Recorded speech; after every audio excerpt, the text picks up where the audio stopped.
Welcome to my Creative Corner 3, a podcast about my creative journey, quilting, and life in a northern town. Today is November 1st. I'm just getting back from 2 weeks off from my day job, and I spent a couple weeks with my daughter who had a baby. It was 2 weeks of helping her run the house and being with toddlers as well as the new baby. It was really, really good to be able to help her out during this time.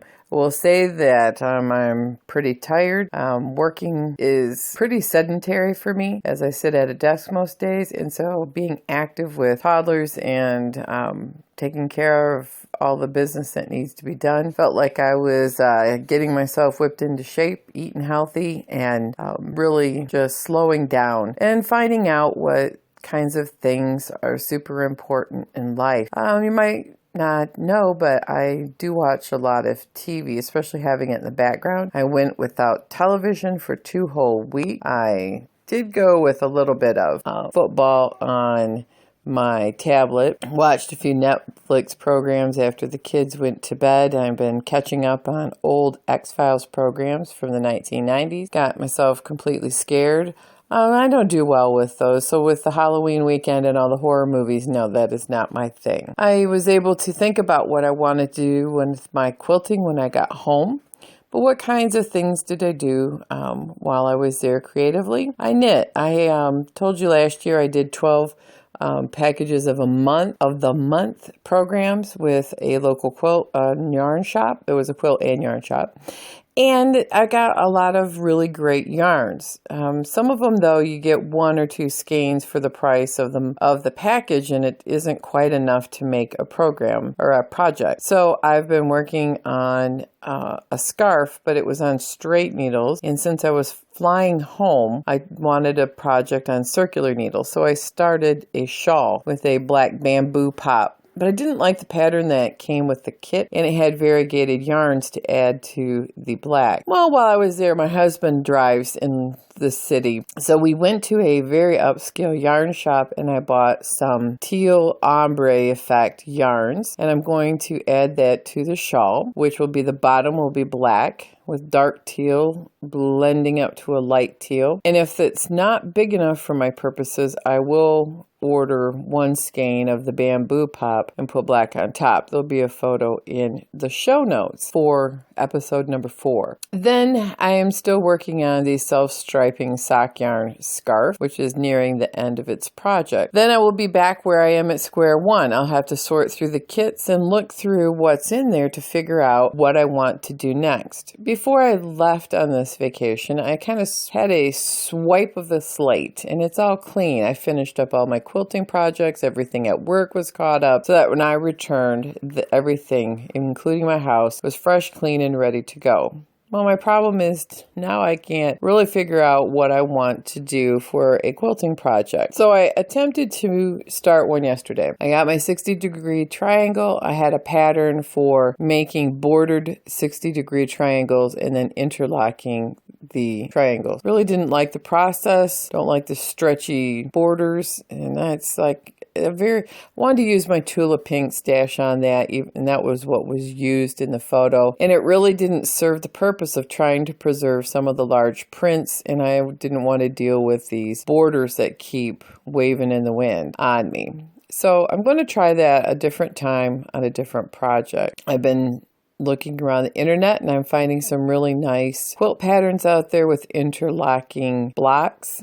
And I think those are probably what I'm going to do. I'm working on a EQ6 rendering of a couple of my adaptations of patterns that I think will work, and I'll keep playing around with that. In the meantime, my next dedicated projects that are deadlined are applique. And I've mentioned before, I really don't like applique. I just wrapped up a round of Quilt Maker's 100 block magazine, and it is going to hit the newsstand soon. It is the 100 block volume 14. and I test patterns for that. I did about 12 this time, and they will also be in the show notes in a collage. You can always click on the pictures in a photo to make it bigger to look at details. It really pushes me to do skills that I would not normally do. And the first block right out of the gate, due November 11th, is a applique block. So I'm going to have to start working on that this week. I really like doing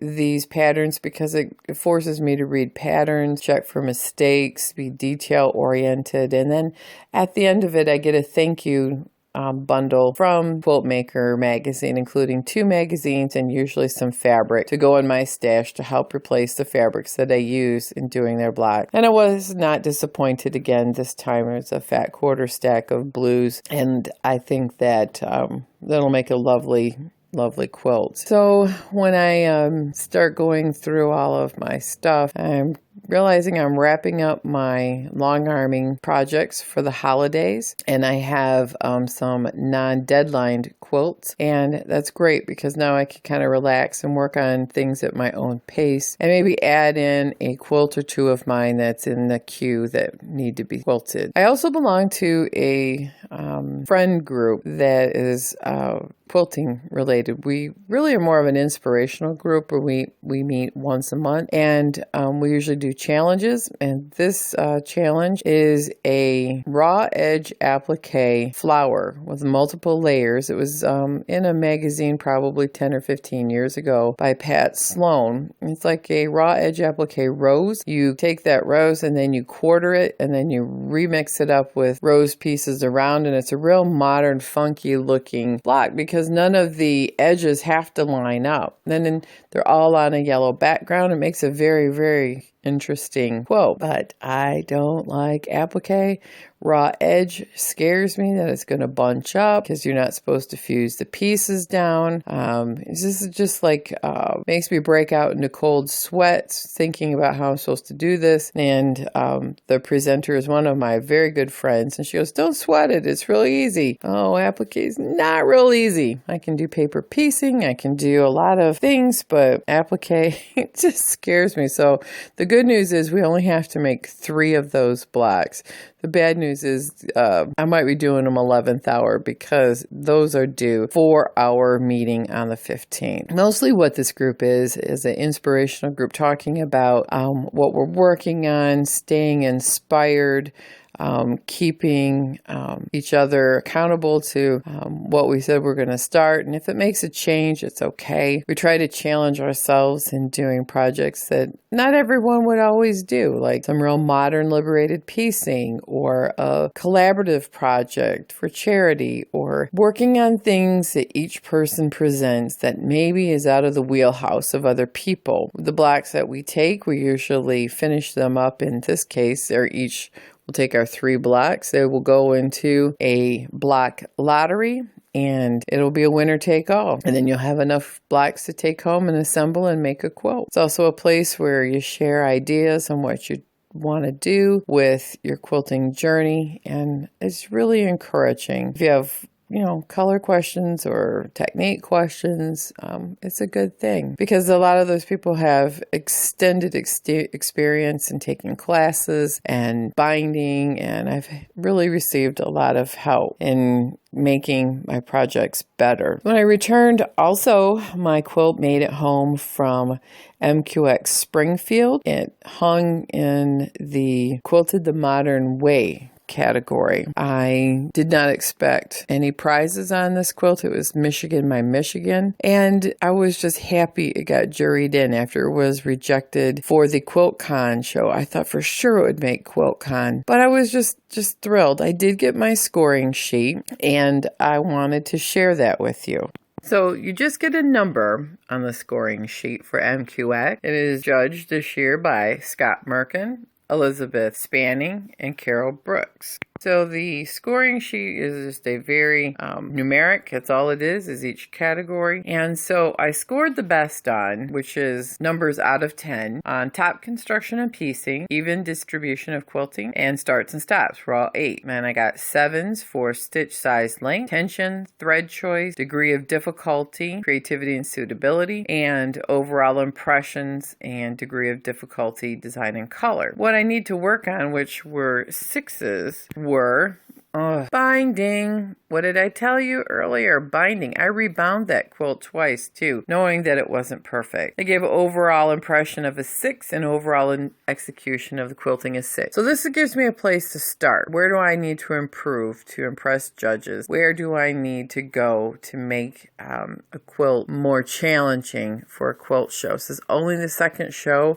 that I've had a quilt in where it was juried in. And quite honestly, I've only been to about 5 or 6 quilt shows in my life, most of them local shows with everybody's quilts from the guild in the show. So MQX sounded like it was a great time. I got to read the program and I saw some of the quilts that hung there. They also had some unique quilts for clothing and all kinds of art things. So one of these days, if I have the opportunity, I'm going to attend one because they look very interesting. My Michigan quilt had one paper piece star in it, and it was rest of it was improvisationally pieced. I was trying to go for a Gwen Marston inspired sampler sketch. That's the word. She's doing little sketches, thinking that maybe someday I'll make a larger improv piece. But this is a wall hanging that is designed to go in my sewing room, and it represents all of things that Michigan means to me. Northern stars, lumber floating in the Great Lakes because my grandfather was a lumberjack.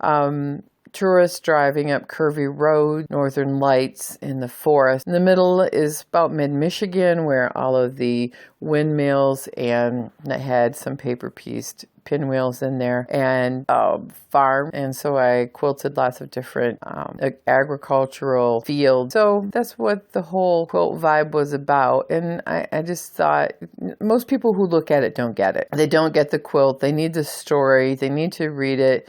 And then I get that's nice. I get that a lot, actually.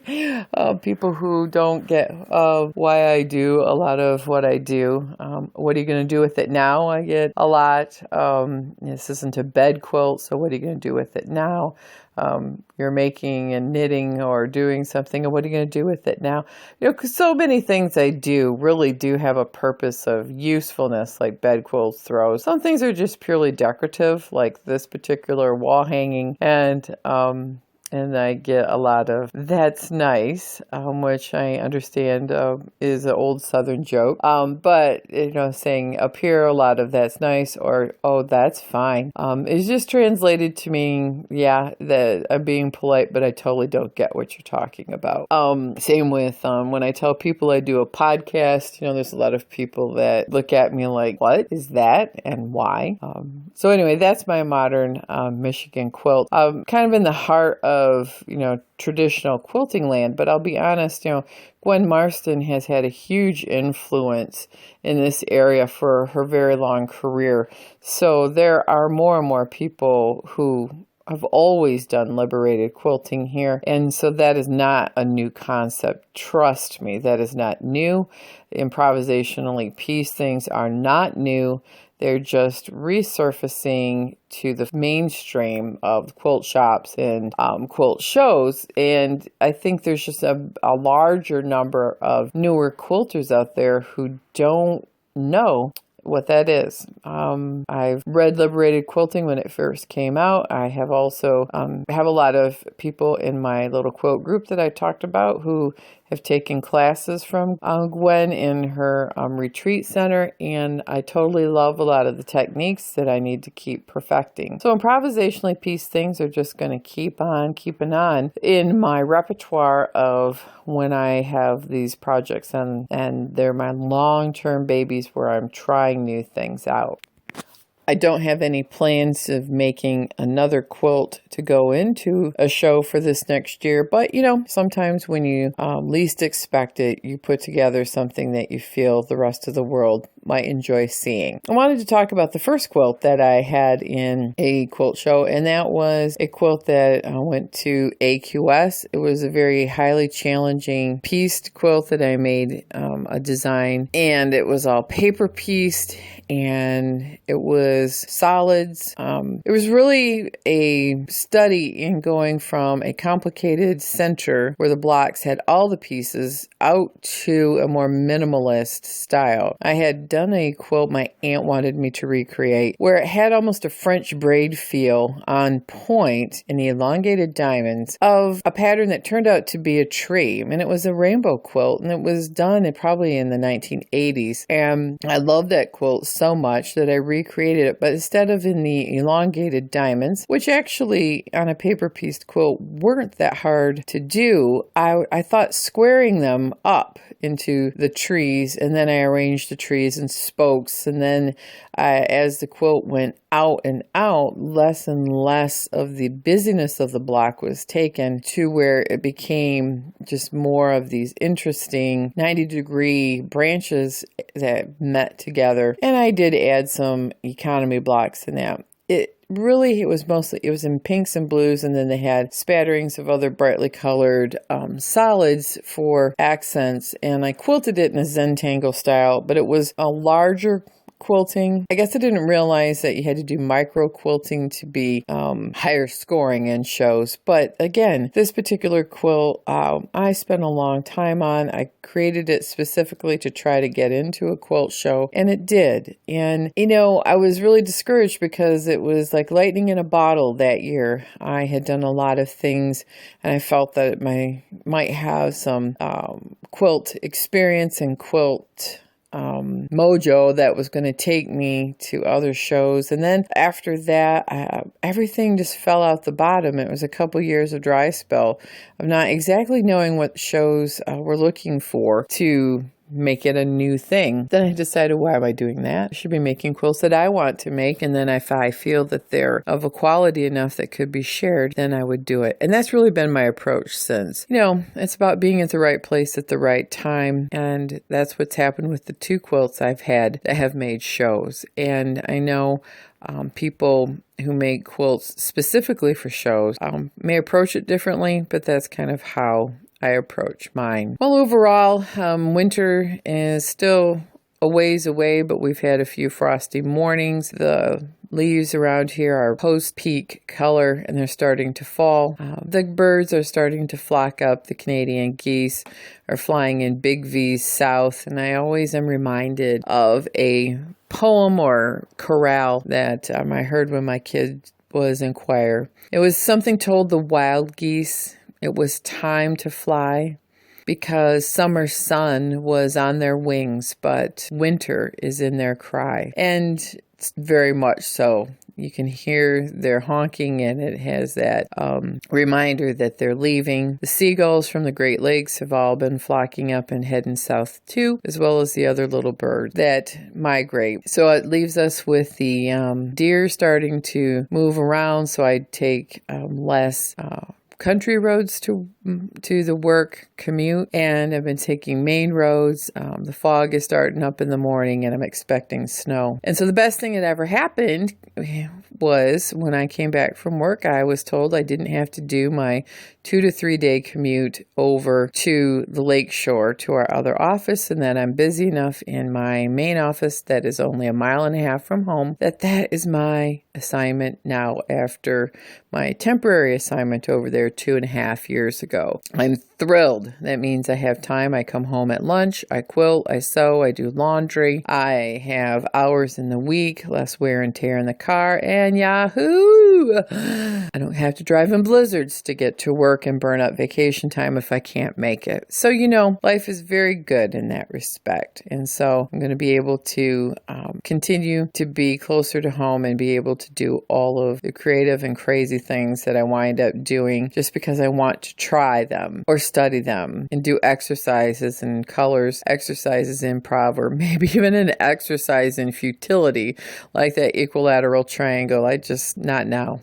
Try it another day. So overall, that's where we're at in the creative journey. And I think that I have been sorting through my stuff and finding my tatting shuttles and looking at all the makes and models that I have. Some are my great-grandmother's, some of them are mine. I still have edging that I'm doing for some of the kitchen towels by the roll that you can buy at quilt shops. This is a linen. It's a beige with teal stripes and a brown or gold stripe on it. So I have a edging on that I found that I need to finish. And I have a couple of other little things that I need to finish and a couple big things that are UFOs. Now, the longest UFO in my life is over 20 years, and it's sitting on my dining room table. It is a Santa cross stitch. I decided halfway through this that I don't like cross stitch. My vision isn't that good, and it's still looking at me. I have the frame out, and I need to figure out if I have any of the floss to finish up the probably 50 stitches that I need to do. And then I'm going to call it done. I'm not going to embellish it with the beads and all of the stuff. I had some crazy ideas of adding tatting and applique and doing all kinds of making a multimedia wall hanging. And I've decided that this just needs to be done and displayed for this holiday. That is something that I need to really jump into over the next couple of weeks, and I'd like to have it probably done just before Christmas. I'm not going to say Thanksgiving because that probably won't work out. So, in the meantime, I would like to encourage everyone to create daily, practice, and really expand the imagination and creativity muscles, because you might find something that you really like and it's something that you'd want to share with me or the rest of the world, because that's where I'm finding my creative jump starts come from, really. Not always social media and Instagram, even though they are some great sources, but it's really talking to other people and seeing what they're doing that has given me a lot of inspiration. If you'd like to see the show notes, it's at www.mycreativecorner3.wordpress.com. And this podcast is listed on iTunes, Stitcher, and Podbean. Thanks, everybody. Leave a comment so we can continue this conversation as the next podcast comes out. Thank you. As a postscript, I would like to thank Jay, the art quilt maker, for making comments on my blog. And I would also like to thank Francis, the off-kilter quilt, for making comments and leaving comments. I have to say, I read a book while I was on my vacation, and it was written by Francis Dowell. It's called Birds in the Air, and I really enjoyed the book, and I highly recommend anyone who likes to read and likes quilting to find this book and support Francis and let her know how much you loved it. Thank you. And finally, I want to thank Lori. She is a twilter, and she went to MQX. I wanted to clarify that I did not go to MQX, but what I saw was through her eyes, her photos, and I really thank her so much for taking the pictures of MQX and my quilt hanging there. Thanks again, Lori.